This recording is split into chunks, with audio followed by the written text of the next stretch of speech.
Report exclusive. PV Anwar വീണ്ടും അന്വേഷണ സംഘം മുമ്പാകെ. ADGPക്കെതിരായ പരാതിയിൽ PV അൻവർ MLA വീണ്ടും മൊഴി നൽകുകയാണ്. പാലക്കാട് ഷൊർണൂർ PWD റെസ്റ്റ് ഹൌസിൽ വെച്ചാണ് മൊഴിയെടുക്കൽ. തൃശൂർ DIG തോംസൺ ജോസ് IPSന്റെ നേതൃത്വത്തിൽ മൊഴിയെടുക്കൽ പുരോഗമിക്കുകയാണ്. ഇക്ബാൽ അറയ്ക്കൽ വിവരങ്ങളുമായി. ഇക്ബാൽ, ഇവിടെ മുഖ്യമന്ത്രി വാർത്താ സമ്മേളനം നടത്തുന്ന ഘട്ടത്തിൽ തന്നെയാണ് PV അൻവർ അപ്പുറത്ത് ADGPക്കെതിരെ മൊഴി നൽകാൻ എത്തിയിരിക്കുന്നത്. എപ്പോഴാണ് ഈ മൊഴി നൽകൽ തുടങ്ങിയത്? അൻവർ ആ സമയത്ത് മാധ്യമങ്ങളോട് പ്രതികരിച്ചിട്ടില്ല. ഇറങ്ങിയ ശേഷം ഒരു പ്രതികരണം എന്തായാലും നമ്മൾ പ്രതീക്ഷിക്കുന്നുണ്ട്. തുടരുകയാണോ മൊഴിയെടുക്കൽ, ഇക്ബാൽ?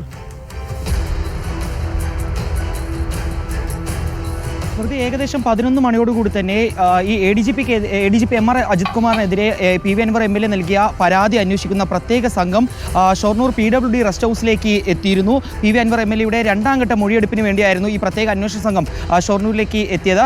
12:45 അതായത് മുഖ്യമന്ത്രിയുടെ പത്രസമ്മേളനം കഴിഞ്ഞതിന് തൊട്ട് പിന്നാലെയാണ് PV അൻവർ MLA ഈ മൊഴിയെടുപ്പിന് വേണ്ടി ഈ PWD റെസ്റ്റ് ഹൗസിലേക്ക്, ഷൊർണൂരിലുള്ള PWD റെസ്റ്റ് ഹൗസിലേക്ക് എത്തിയിട്ടുള്ളത്. ഇപ്പോൾ ഏതായാലും മൊഴിയെടുപ്പ് ആരംഭിച്ചിട്ടുണ്ട്. 1 മണിയോടുകൂടി തന്നെ മൊഴിയെടുക്കൽ ആരംഭിച്ചിട്ടുണ്ട് എന്നാണ് മനസ്സിലാക്കാൻ വേണ്ടി സാധിച്ചിട്ടുള്ളത്. പ്രധാനമായും ADGP MR Ajith Kumar, SP ആയിരുന്ന സുജിത് ദാസ്, അതുപോലെ തന്നെ മുഖ്യമന്ത്രിയുടെ പൊളിറ്റിക്കൽ സെക്രട്ടറി ആയിട്ടുള്ള P ശശി എന്നിവർക്കെതിരെയായിരുന്നു PV അൻവർ MLA ഗുരുതരമായിട്ടുള്ള പരാതികൾ ഉന്നയിച്ചിരുന്നത്. മുഖ്യമന്ത്രി നേരിട്ട് കണ്ട് തന്നെ ഇവർക്കെതിരെ പരാതി നൽകിയിരുന്നു. ഇതിന്റെ അടിസ്ഥാനത്തിലാണ് പ്രത്യേക അന്വേഷണ സംഘത്തെ ADGPക്കെതിരായ പരാതിയിലെല്ലാം അന്വേഷണം നടത്താൻ വേണ്ടി മുഖ്യമന്ത്രി നിയോഗിച്ചത്. ആ സംഘമാണ് ഇപ്പോൾ PV അൻവർ MLAയുടെ മൊഴി രേഖപ്പെടുത്തുന്നത്. നേരത്തെ മലപ്പുറത്ത് വെച്ച് 10 മണിക്കൂറോളം PV അൻവർ MLAയുടെ മൊഴി പ്രത്യേക അന്വേഷണ സംഘം രേഖപ്പെടുത്തിയിരുന്നു. ഇത് രണ്ടാം തവണയാണ് ഈ മൊഴി രേഖപ്പെടുത്തുന്നത്. പ്രധാനമായും ഇന്ന് പറയേണ്ട കാര്യം എന്ന് പറയുന്നത്, മുഖ്യമന്ത്രിയുടെ വാർത്താ സമ്മേളനത്തിൽ PV അൻവർ MLAക്കെതിരായിട്ടുള്ള രീതിയിലുള്ള പ്രതികരണങ്ങളായിരുന്നു മുഖ്യമന്ത്രിയിൽ നിന്നും നമ്മൾ പ്രധാനമായും കണ്ടത്. ADGP MR അജിത് കുമാറും അതുപോലെ തന്നെ മുഖ്യമന്ത്രിയുടെ പൊളിറ്റിക്കൽ സെക്രട്ടറിയായ P ശശിക്കും പൂർണ്ണമായും ഒരു ക്ലീൻ ചീറ്റ് നൽകുന്ന രീതിയിൽ, അല്ലെങ്കിൽ അവർക്ക് സംരക്ഷണം നൽകുന്ന രീതിയിലായിരുന്നു മുഖ്യമന്ത്രിയുടെ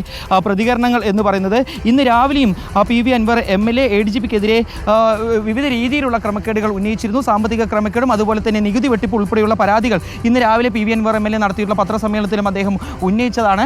ഇതിനുശേഷമാണ് മുഖ്യമന്ത്രിയുടെ പത്രസമ്മേളനം നടന്നത്. അതിനിടയിലാണ് PV അൻവർ MLA പൂർണ്ണമായും തള്ളിക്കളയുന്ന രീതി, അല്ലെങ്കിൽ തള്ളുന്ന രീതിയിലേക്കുള്ള പ്രതികരണങ്ങൾ മുഖ്യമന്ത്രിയുടെ ഭാഗത്തു നിന്ന് ഉണ്ടായത്. അദ്ദേഹം കോൺഗ്രസിൽ നിന്ന് വന്ന വ്യക്തിയാണ്, കമ്മ്യൂണിസ്റ്റ് പ്രസ്ഥാനത്തിൽ നിന്ന് വന്ന വ്യക്തിയല്ല. അതുകൊണ്ടാണ് അദ്ദേഹം പാർട്ടിക്ക്, അല്ലെങ്കിൽ പാർട്ടി സെക്രട്ടറിക്ക് പരാതി നൽകുന്നതിന് തൊട്ട് മുമ്പ് തന്നെ പൊതുവേദിയിൽ മാധ്യമങ്ങൾക്ക് മുമ്പിലെത്തി ഇത്തരം പരാതികൾ ഉന്നയിക്കുന്ന സാഹചര്യം ഉണ്ടായെന്ന് പറയുന്നത്. ഏതായാലും